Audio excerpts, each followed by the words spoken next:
দুই পায়ে ভর করে স্বাভাবিকভাবে হাঁটতে বা দৌড়াতে পারেন না, হাঁটার জন্য ভর করতে হয় ক্র্যাচে। তবে সেই প্রতিকূলতাকে পেরিয়ে যেতে চান তারা অদম্য মনোবলে।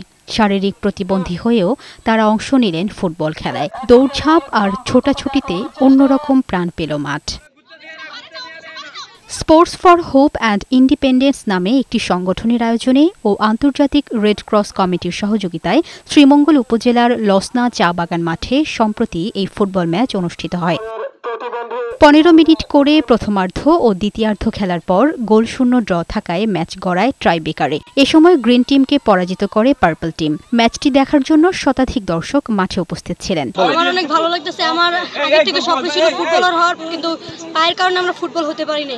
তারা আমাদের পুরো বাংলাদেশের 300 মেয়েকে ফোন দিয়ে আমাদের 8 জনকে খুঁজে পেয়েছে, আর আমরা 8 জন আজকে 9 দিন প্র্যাকটিস করে এখানে ফাইনাল খেলতে এসেছি। তার মধ্যে আজকে আমাদের দল বিজয়ী হয়েছে।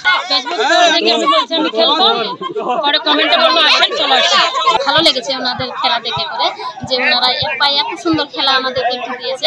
আয়োজকরা জানালেন, প্রতিবন্ধী ব্যক্তিদেরও অনেক সক্ষমতা রয়েছে এবং সকলের সহযোগিতা পেলে তারা আরো অনেক কিছু করে দেখাতে পারে। এই বার্তা পৌঁছে দিতেই এই আয়োজন। আমাদের ক্যাম্পে 20 জনের আসার কথা ছিল, কিন্তু আলটিমেটলি 8 জন এসেছে।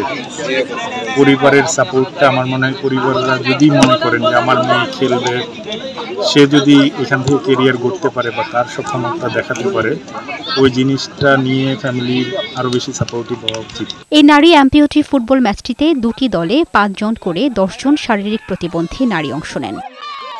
ডেস্ক রিপোর্ট, বৈশাখী সংবাদ।